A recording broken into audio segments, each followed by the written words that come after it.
Tenemos los amplificadores de pequeña señal, sería el primer tema. ¿Qué son? Pues los amplificadores de pequeña señal simplemente son todos los tipos de amplificadores que se utilizan en el ramo electrónico. O sea, son voltajes bajos o corrientes bajas y por eso reciben de ahí su nombre de baja señal. Su construcción está restringida a ser específicamente a base de transistores. No puede ser de otros componentes porque son del ramo eléctrico, ¿sale? Eh, Tipos de amplificadores que hay. Ya habíamos visto más o menos una clasificación de amplificadores en clases pasadas. Cuando vimos electrónica, vimos que había clasificación A, B, A, B, D, E y AB, si mal no recuerdo. Entonces, estos ya es un poquito más genérico. Lo que haría cualquiera de esos posibles tipos de clasificaciones de amplificadores y se divide en 4 subtipos. Tenemos los de tensión o voltaje, los de corriente, los de transconductancia y los de transimpedancia. ¿Qué hace cada uno? Los amplificadores de tensión se les introduce o en su entrada debe de ser voltaje y nos da también una salida de voltaje amplificado, obviamente. Los de corriente funcionan de la misma forma, pero en vez de ser una entrada y una salida de corriente, ahora son, digo, perdón, de voltajes, ahora son de corrientes. Tenemos una entrada de corriente y una salida de corriente. Los amplificadores de transconductancia nos amplifican y a la vez nos funciona como un convertidor. Eh, a los de transconductancia en específico les introducimos voltaje, tienen voltaje a la entrada y nos da la salida corriente y amplificada. Estos normalmente vienen acompañados de amplificadores operacionales que son requeridos para su correcto funcionamiento, ¿sale? Después vamos a ver qué son los amplificadores operacionales. Los amplificadores de transimpedancia hacen lo opuesto. Nosotros les damos en la entrada corriente y nos dan un voltaje a la salida y amplificado, y también debe ser acompañado de amplificadores operacionales. Ahora tenemos también amplificadores acoplados o acoplo de amplificadores, como quieran llamarlo, eh, que pues es lo más común de ver ya en la industria. Normalmente se necesitan acoplar varios en forma de cascada, se le llama. Cascada es uno tras otro. ¿Para qué? Pues para poder obtener al final los valores tanto de voltaje como de corriente que queremos obtener en la carga o queremos proporcionarle a nuestra máquina o a lo que sea que estemos suministrándole corriente eléctrica. En estos casos, la carga del amplificador 1, o sea, la salida del amplificador 1, aquí, la salida del amplificador 1, que es esta que está aquí, va a ser la resistencia de entrada del amplificador 2 y a la vez va a ser la, la fuente de este amplificador 2. O sea, básicamente lo que va a salir del 1 va a entrar al 2, básicamente.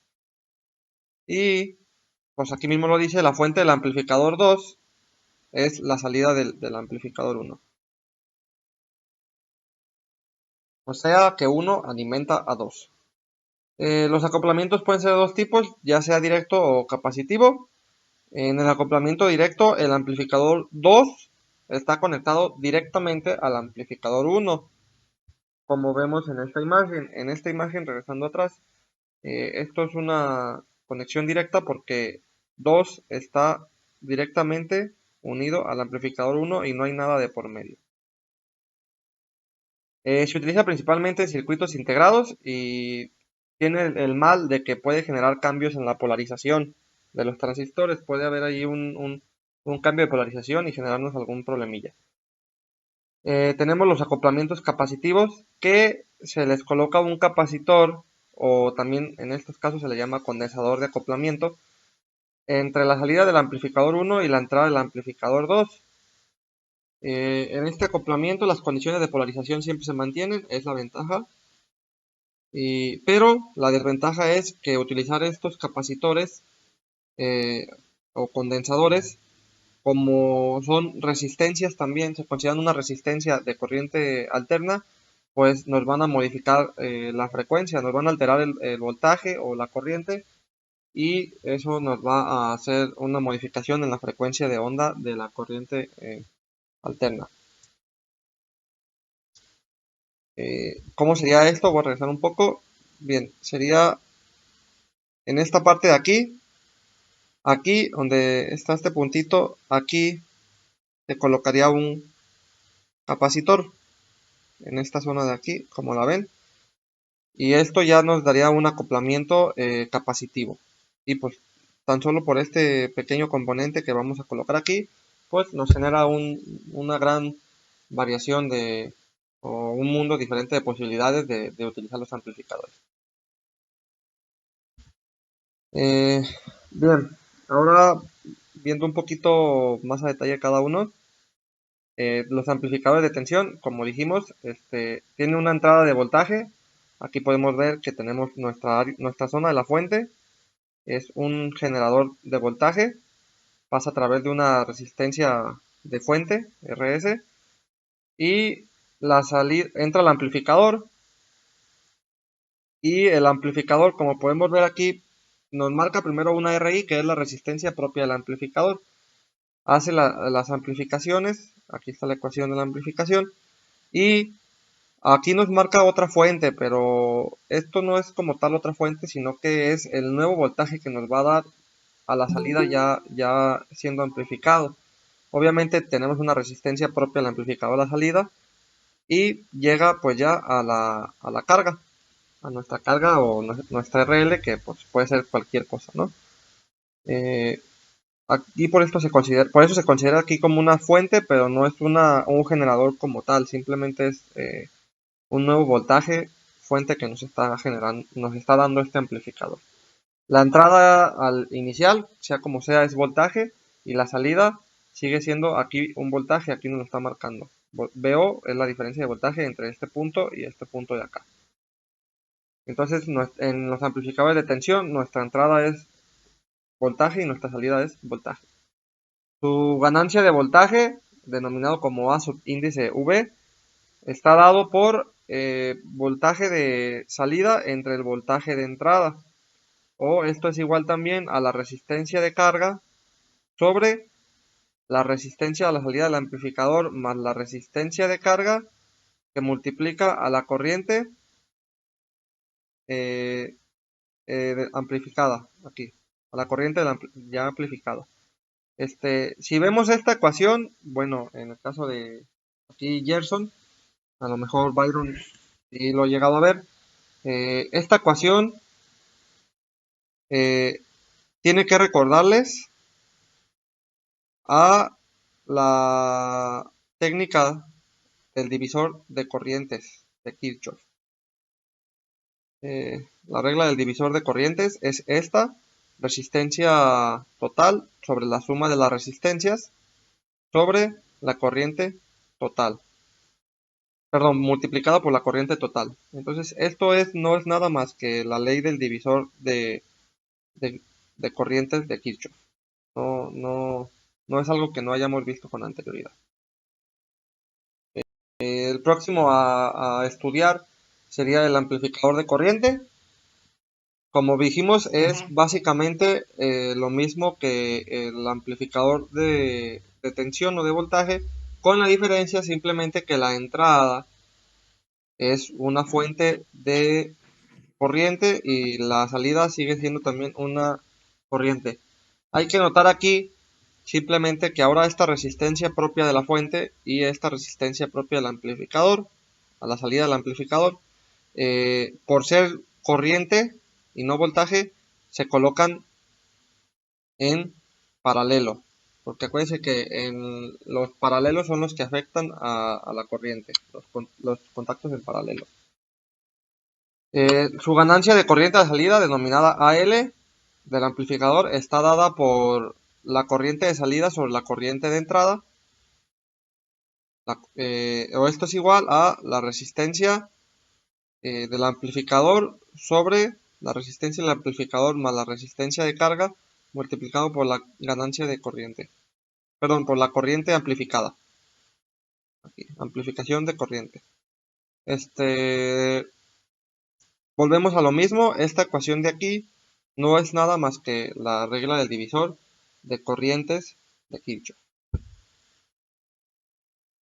Ahora tenemos los amplificadores de transconductancia. Este ya es un poquito más complejo porque dijimos que nuestra señal de entrada sería una fuente de voltaje en este tipo de amplificadores, pero a la salida tendremos una señal de salida de corriente y amplificada.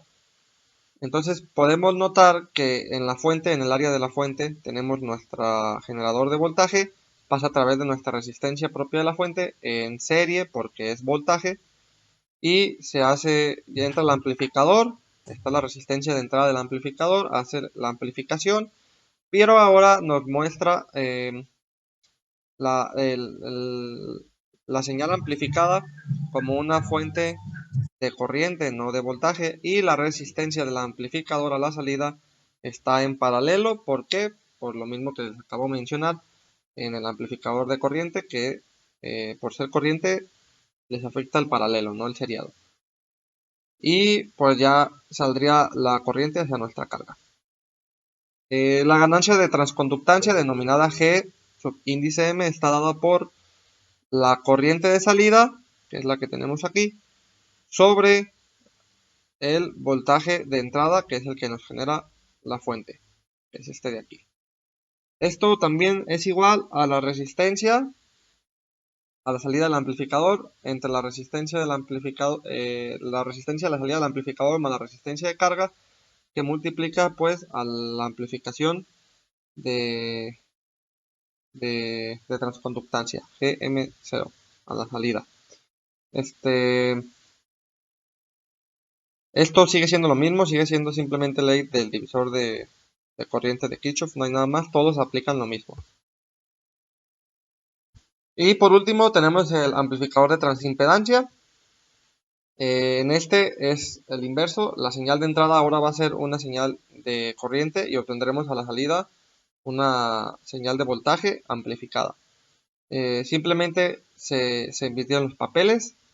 La fuente generadora inicial es de corriente, la resistencia propia de la fuente está en paralelo y sale esta corriente, entra al amplificador, está la resistencia, entra al amplificador propia, se hace la amplificación y ahora nos muestra como si fuera una fuente de voltaje, que sabemos que no es un generador de voltaje, perdón, que no es como tal, sino más bien es simplemente una fuente nueva del voltaje amplificado. La resistencia a la salida del amplificador es en serie, porque estamos trabajando voltajes y pues ya sale este voltaje y llega a nuestra carga. La ganancia de transimpedancia está denominada como Z subíndice M y está dado por el voltaje a la salida, que es este punto de aquí, el voltaje que está entre este y este punto, sobre o dividido entre la corriente de entrada, que es esta de aquí, que pasa por este punto. Esto es igual a la resistencia de carga sobre la resistencia a la salida del amplificador más la resistencia de carga multiplicado por la ganancia de transimpedancia a la salida, o sea, en esta zona, de este punto a este punto. Sigue siendo lo mismo, siempre sigue siendo lo mismo, sigue siendo ley de corriente de Kirchhoff, el divisor de corrientes, perdón. Bien, nótese que todas las ganancias de amplificación son proporcionales a la señal de salida sobre la señal de entrada. Debido a esta relación, el valor de la señal de amplificación debe ser siempre superior a 1. ¿Qué significa esto? Dice, todas las ganancias de amplificación son proporcionales a la señal de salida sobre la señal de entrada. Regresando a este amplificador de transimpedancia, por ejemplo, dice, todas son la señal de salida, en este caso, por ejemplo, de este amplificador, la señal de salida es un voltaje sobre la señal de entrada, que es una corriente. Como nosotros estamos amplificando, o sea, que lo estamos haciendo mayor, por ende, este número de la salida siempre va a ser más grande que este número de entrada. Entonces, si yo divido un número más grande entre uno más pequeño, siempre va a ser superior a 1. Si en algún momento ustedes llegaran a hacer cálculos de amplificadores y les diera una ganancia de corriente, de voltaje, de transimpedancia o transconductancia menor a 1, sus cálculos están mal. Tiene que ser siempre mayor a 1. Siempre se tiene que cuidar mucho eso. Ahora bien, tenemos diferentes configuraciones de amplificadores. Ya lo habíamos visto un poco más atrás en las clases de electrónica. Pero tenemos dos posibles configuraciones generales, que serían las amplificadores en configuraciones monoetapa y tenemos en las multietapa. En las monoetapa, con transistores bipolares, se hacen, las amplificaciones monoetapa se hacen con configuraciones de amplificadores con transistores bipolares, perdón, en que una de sus etapas o partes de este amplificador, que acuérdense que ya habíamos visto que eran tres, era emisor, base y colector, pues alguna de estas tres partes tiene que tener en común la malla de entrada y la malla de salida del transistor. O sea, esa parte está tanto unida a la entrada como a la salida. Y existen tres tipos de configuraciones monoetapa porque tenemos tres partes de un amplificador, ya sea el emisor común, la base en común o el colector en común. Aquí podemos ver las tres posibles configuraciones. En la base común vemos que esta línea que está aquí marcada, esta es la base y está unida aquí tanto a la malla de entrada, porque esto es un conductor que está unido tanto a la malla de entrada como a la malla de salida, por eso es una base común. En el caso de acá tenemos el emisor, que es la salida del amplificador. Aquí debería tener una flecha hacia adentro esta parte, no la tiene, la vamos a marcar. Aquí debería tener esta flechita para saber que este es el colector y no el emisor, ¿sale? Bien, entonces aquí este es nuestro emisor y está unido tanto a la salida y este debe de estar unido acá a la entrada. Y tenemos el colector, que sería la entrada, está aquí unido a la entrada acá como a la salida, ¿vale? Es el común. Ahora tenemos los amplificadores multietapa. Estas configuraciones de amplificadores son en las cuales dos de sus etapas tienen en común la malla de entrada y la malla de salida. Ahora no solo va a ser una, sino van a ser dos. Y también tenemos tres tipos de configuraciones. Una sería la emisor común base común, o también conocido como cascodo. Tenemos la colector común base común y tenemos la colector común emisor común. Son las tres posibles configuraciones. Aquí podemos notarlas. Primero es la tipo cascodo, que como vemos aquí tenemos el emisor y esta base también en común. Son dos transistores. Tenemos en el primero el emisor en común, al común, y en el segundo tenemos la base al común. Este es un tipo cascodo. Acá tenemos el colector que es este aquí en común. Esta es la salida. Si la flechita apunta hacia afuera, este es el emisor. Si la flechita apunta hacia adentro, es el colector. Como aquí tenemos la flechita hacia afuera, sabemos que esta es la zona del emisor del emisor y esta es la del colector. Entonces este colector está al común y aquí en el segundo tenemos la base al común. Y por último tenemos acá el colector al común y el emisor al común de la entrada y la salida.